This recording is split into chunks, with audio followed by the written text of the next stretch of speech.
Assalamualaikum warahmatullahi wabarakatuh. Kembali lagi dalam pembahasan buku Mishkat untuk mereview dan membaca karya dari Dr. Hamid Fahmi Zarkashi. Untuk selanjutnya kita akan membahas pada subbab yang ke-8 ya, yang berjudul mendudukan Orientalisme. Oke, sebelumnya saya sangat berbahagia karena buku yang sudah saya review ini telah ditandatangani oleh sang penulisnya langsung, yaitu Profesor Dr. Hamid Fahmi Zarkashi. Jadi pada kesempatan ini saya ingin menunjukkan sebuah tanda tangan yang sudah dituliskan oleh beliau.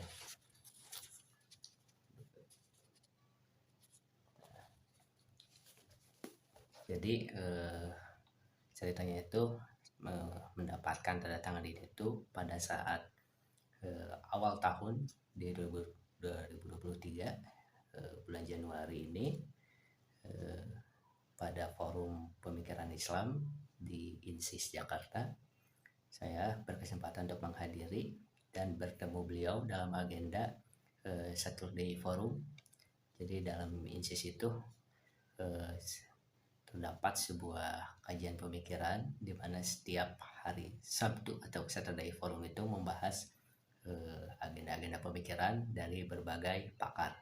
Jadi di awal tahun dibuka oleh pendiri ataupun direktur, yaitu Dr. Hamid Fahmi Zarkashi. Dan pada saat itu saya langsung untuk pertama kalinya bertatap muka dan juga bisa mendapatkan tanda tangan beliau. Ini sungguh berbahagia dan salah satu karunia juga dari Allah untuk saya bisa bertemu dengan beliau. Nah, untuk selanjutnya yang akan kita bahas di subbab ya, subbab ataupun pada bab dewesternisasi, dan subbabnya yang ke-8 adalah mendudukan orientalis. Nah, jadi orientalis itu secara arti orient itu adalah timur.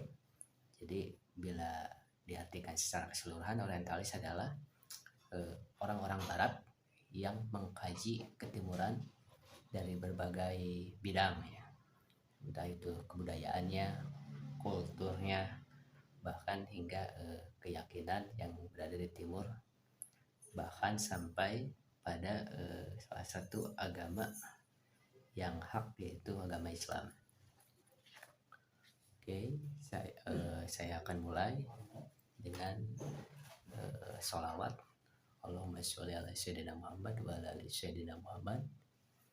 Rabbi shrah li sadri wa yassir li amri wahlul 'uqdatam min lisani yafqahu qawli. Oke, sini berjudul mendudukan orientalis. Jadi dalam tulisan di sini diawali dengan dalam kajian berbagai bidang keilmuan, termasuk bidang Islamic Studies, harus diakui memang Barat atau orang-orang orientalis telah mencapai tahap perkembangan besar dengan segala motifnya, baik motif keilmuan, keagamaan, ataupun motif politik hingga ekonomi. Karena itulah sikap kritis sangat diperlukan. Namun masalahnya adalah bagaimana kita dapat bersikap kritis, atau sikap kritis itu caranya harus seperti apa? Apa metodologi dan bekal untuk bersikap kritis tanpa penguasaan yang baik terhadap kedua hazanah, yaitu Islam dan Barat? Karena kita mau berpikir atau bersikap kritis terhadap wancana ini, yaitu Islam dan Barat, kita itu harus mempunyai penguasaan yang baik terhadap kedua hazanah tersebut.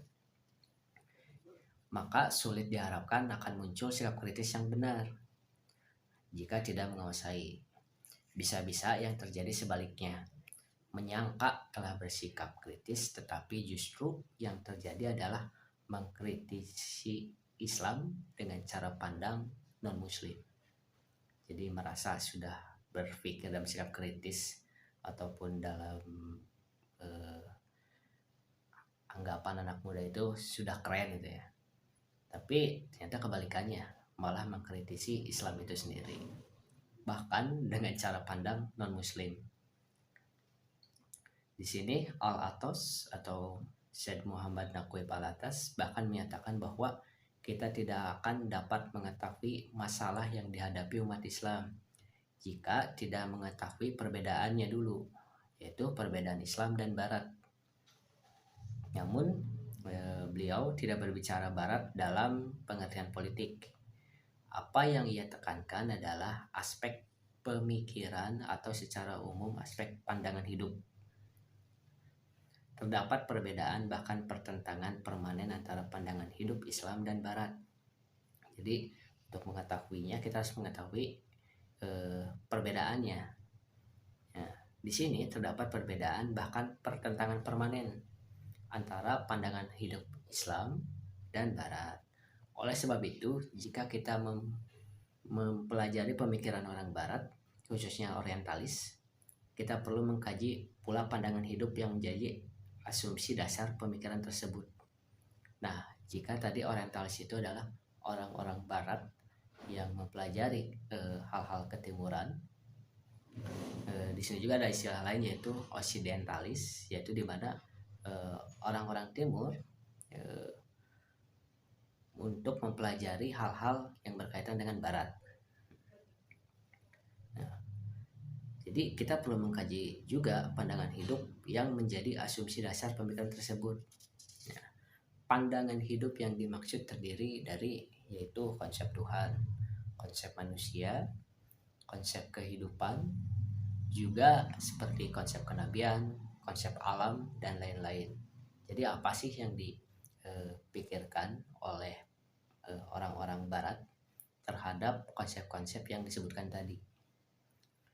Jadi pada dasarnya tidak ada perubahan yang signifikan dan substansial antara orientalis dulu dan sekarang. Jadi seperti sama-sama saja, tidak menjadi perbedaan yang sangat substansi. Singkatnya, kajian-kajian keislaman para orientalis bagaimanapun ilmiahnya, ia tetap berpijak pada presuposisi Barat atau pada anggapan Barat, dan terkadang memakai asumsi Kristen. Prinsip dasar seperti bahwa Nabi Muhammad SAW adalah utusan Allah dan Al-Quran adalah firman Allah tidak menjadi asas atau dasar bagi kajian mereka. Jadi mereka meskipun mengkaji seberapapun ilmiahnya, tapi dengan prinsip dasar tidak mengakui Nabi sebagai utusan Allah dan Al-Quran sebagai firman Allah, kajian mereka itu ya tetap tidak bermakna. Ini bisa dipahami sebab dengan mengakui kerasulan Nabi Muhammad SAW, berarti mereka harus mengakui Islam sebagai agama terakhir. Mereka tidak mungkin pula mengakui Al-Quran sebagai firman Allah, sebab Al-Quran memuat banyak kecaman terhadap doktrin-doktrin agama Yahudi dan Nasrani. Seperti dalam Al-Quran berbunyi atau dalam terjemahan, sesungguhnya telah kafirlah orang-orang yang berkata Allah ialah Al-Masih putra Maryam. Itu terdapat pada surat Al-Maidah atau surat kelima ayat 17 dan juga ayat 72 mengatakan di sini sesungguhnya kafirlah orang-orang yang mengatakan bahwasanya salah satu dari tiga, pada surat Al-Maidah ayat 73, dan karena ucapan mereka sesungguhnya kami telah membunuh Isa Al-Masih, Isa putra Maryam Rasulullah, padahal mereka tidak membunuhnya dan tidak menyalibnya, tetapi orang yang diserupakan dengan Isa bagi mereka. Ini terdapat pada surat An-Nisa surat keempat ayat 157, dan masih banyak juga ayat-ayat lain yang menjelaskannya tentang kecaman terhadap doktrin-doktrin agama Yahudi ataupun Nasrani. Jadi dalam kandungan Al-Quran yang mengecam ajaran Yahudi dan Kristen seperti itu jelas akan menuai reaksi balik di sepanjang masa. Karena Al-Quran itu tidak akan ada redupnya, karena itu adalah bagian dari mukjizat. Jadi akan terus relevan, dan ini pun akan terus menjadi kecaman bagi ajaran Yahudi dan Kristen. Nah, di sini pun terdapat banyak berbagai macam reaksi dari dulu hingga sekarang. Contohnya seorang kaisar Bizantin yaitu Leo III pada tahun 741 Masehi, ia telah menuduh Al-Hajjaj ibn Yusuf al-Saqafi, seorang gubernur di zaman kekhalifahan Abdul Malik ibnu Marwan. Jadi ia menuduh Abdul Malik ibnu Marwan telah mengubah Al-Quran. Ini terdapat tulisannya pada buku Arthur Jeffrey. Ada juga pendeta di Maimuma pada 743 Masehi menyebut Rasulullah SAW sebagai nabi palsu. Dan Yahya al-Dimaski atau dikenal dengan John al-Damaskus juga menulis dalam bahasa Yunani kuno kepada kalangan Kristen Ortodok bahwa Islam mengajarkan antikristus. John berpendapat bahwa Muhammad adalah seorang penipu kepada orang Arab yang bodoh. Dia pun dengan liciknya mengatakan bahwa Muhammad bisa mengawini Khadijah sehingga mendapat kekayaan dan kesenangan dengan cerdasnya. Muhammad menyembunyikan penyakit epilepsinya ketika menerima wahyu dari Jibril. Muhammad memiliki hobi perang karena nafsu seksnya tidak tersalurkan. Ini nauzubillah min dzalik, dan memang fitnah. Jadi ucapan-ucapan dari karangan orientalis sejak dulu hingga sekarang dengan berbagai tuduhan. Ada juga Pastor Bede di Inggris yang hidup pada 735 Masehi berpendapat bahwa Muhammad adalah seorang manusia padang pasir yang liar atau a wild man of desert. Bede menggambarkan Muhammad sebagai orang yang kasar, cinta perang dan biadab, buta huruf, status sosial yang rendah, bodoh tentang dogma Kristen, dan tamak kuasa sehingga ia menjadi penguasa yang mengklaim sebagai seorang nabi. Sikap menghina Rasulullah SAW berlanjut pada zaman pertengahan barat. Pada saat itu Rasulullah SAW disebut sebagai Mahoun atau juga Mahoun. Jadi di dalam bahasa Prancis Mahoun,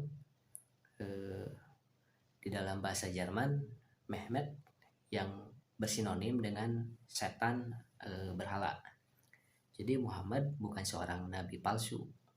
Bahkan lebih dari itu tuduhannya gitu ya, merupakan seorang penyembah berhala yang disembah oleh orang Arab yang bodoh.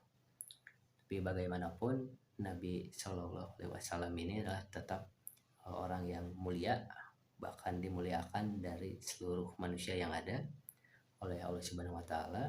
Jadi apapun tuduhannya tidak menjadi menghinakan.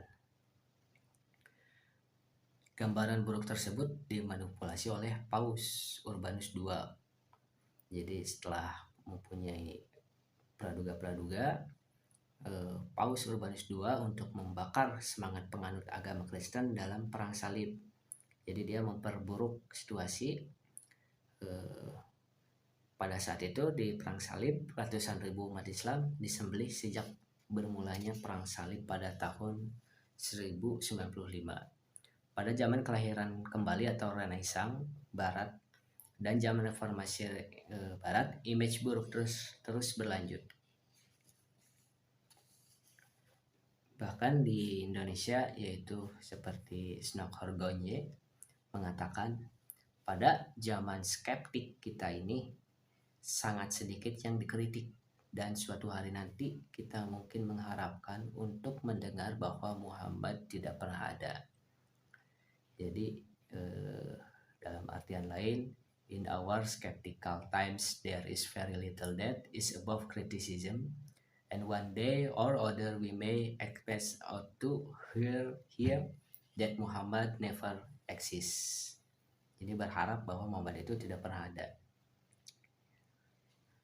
Harapan Snook ini selanjutnya terrealisasikan dalam pemikiran Klimovic yang menulis sebuah artikel dan diterbitkan pada tahun 1930 dengan judul Did Muhammad Exist? Dalam artikel tersebut, Klimovic menyimpulkan bahwa semua sumber informasi tentang kehidupan Muhammad adalah buatan-buatan. Muhammad adalah fiksi karena selalu adanya asumsi bahwa setiap agama harus mempunyai pendiri. Nah, sikap para orientalis seperti itu tidak bisa disederhanakan kategorinya menjadi orientalis klasik yang berbeda dengan orientalis kontemporer. Jadi orientalis kontemporer tetap mengusung gagasan orientalis klasik sekalipun dengan kadar dan level yang berbeda. Di antara asumsi yang umum mereka pegang erat adalah bahwa filsafat, sains, dan hal-hal yang rasional tidak ada akarnya dalam Islam. Jadi hal-hal rasional itu adalah hal-hal yang terukur dan bisa ditelusuri secara empirik ataupun nalar, dan mereka berpendapat bahwa rasional itu tidak ada akarnya dalam Islam. Jadi Islam hanyalah dalam tanda kutip karbon kopi dari pemikiran Yunani. Menurut Dr. Hamid Bahmizar-Kassi, padahal diskursus filsafat di Ionia, Amerika Serikat, tidak ada apa-apanya dibandingkan wacana yang bersifat metafisis. Jadi pada saat ini tuh kaum intelektual beranggapan filsafat, sains, dan hal rasional adalah yang diutamakan. Padahal pada awal tradisi pemikiran Islam, hal-hal metafisis ini telah menjadi diskursus dan berkembang di zaman Nabi Shallallahu Alaihi Wasallam dan sahabat. Artinya, para orientalis tidak mengakui bahwa pandangan hidup Islam adalah unsur utama berkembangnya peradaban Islam. Jadi dalam Islam itu tidak hanya hal rasional tapi ada metafisis. Dan hal itu yang menjadi perkembangan Islam pesat pada awal-awal pemikiran Islam yang menjadikan unsur utamanya. Sikap simpatik para orientalis terhadap Islam tidak serta-merta menjadikan pemikiran mereka menjadi benar, sebab asumsi dan juga konsekuensi dari framework di atas adalah pengingkaran terhadap tradisi intelektual Islam yang berbasis pada wahyu. Transmisi ilmu pengetahuan melalui sumber yang disebut khobar mutawatir tidak diakui oleh mereka sebagai valid. Jadi dalam Islam ada yang disebut dengan sanad ilmu, namun sanad ilmu ini tidak diakui sebagai data yang valid oleh para orientalis. Jadi sanad ilmu ini adalah turun-temurun di mana sumbernya adalah Al-Quran dan dijelaskan oleh Nabi Muhammad melalui hadis pula, dan diturunkan kepada orang-orang yang memang terjaga, orang-orang soleh atau mempunyai karakter yaitu yang disebut ulama ya, karena itu adalah pewaris Nabi. Namun ilmu-ilmu yang diturunkan terhadap orang-orang tersebut oleh orientalis dianggap tidak valid. Jadi sekalipun pengetahuan mereka tentang sejarah pemikiran keislaman mendalam, namun kajian mereka tetap fragmentatif atau parsial. Mereka tidak menghubungkan kajian mereka tentang Islam yang spesifik dan prinsip yang umum dan universal. Kajian mereka tentang hal-hal yang spesifik seperti tentang sejarah Al-Quran, etika dalam Islam, politik dalam Islam juga, dan lain-lain tidak dikaitkan dengan makna Islam sebagai suatu agama dan pandangan hidup yang memiliki prinsip dan tradisinya sendiri. Jadi dianggap mereka itu mempelajari hanya untuk ilmu, jadi mencari ilmu hanya untuk ilmu saja, atau dari tahun ke tahun, dari masa ke masa, ataupun dari orientalis klasik sampai yang kontemporer, hanya terus mencari atau mencari kebenaran tanpa mencari hakikat kebenaran itu sendiri. Jadi seperti ilmu untuk ilmu, mencari hanya untuk mencari.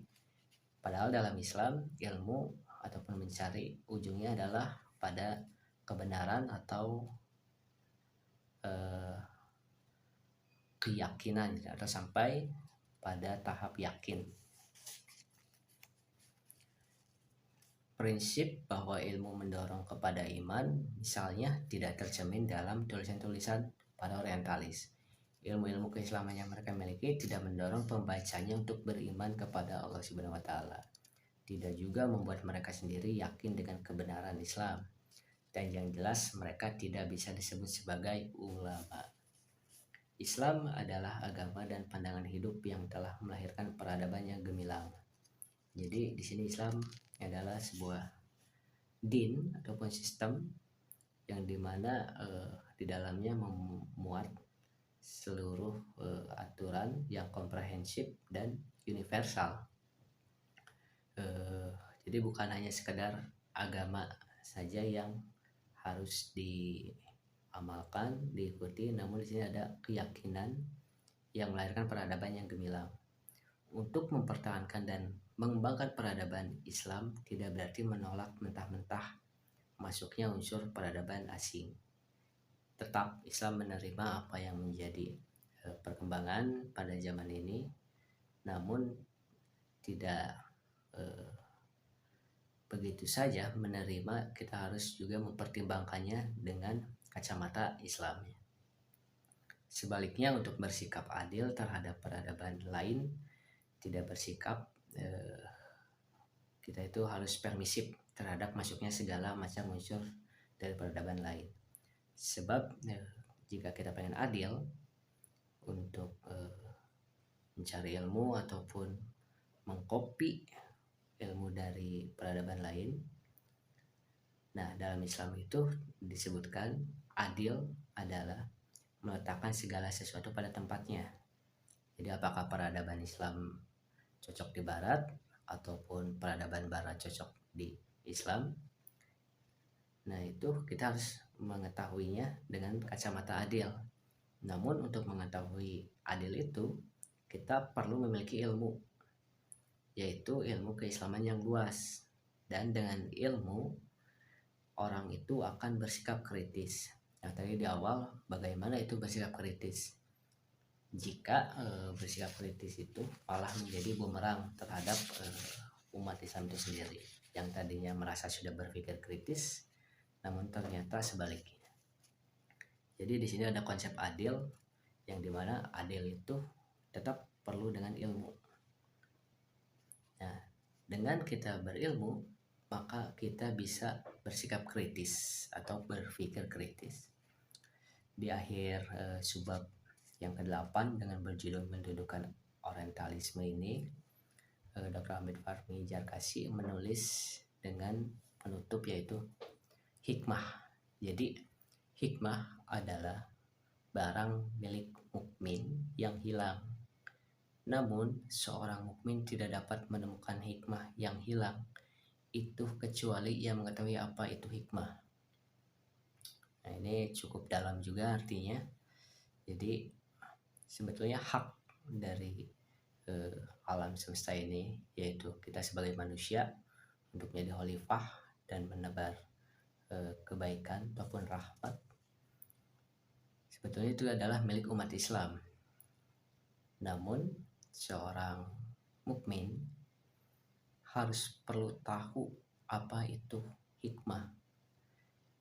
Jadi jika kita tidak mengetahui apa itu arti hikmah, kita akan mencari kemana, sementara kita tidak tahu apa yang harus kita cari.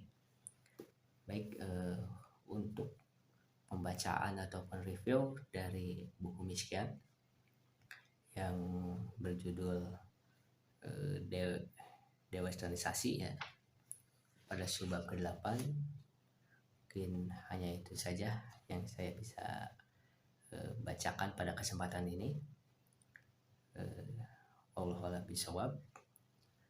Saya akhiri kata dengan astagfirullahaladzim. Assalamualaikum warahmatullahi wabarakatuh.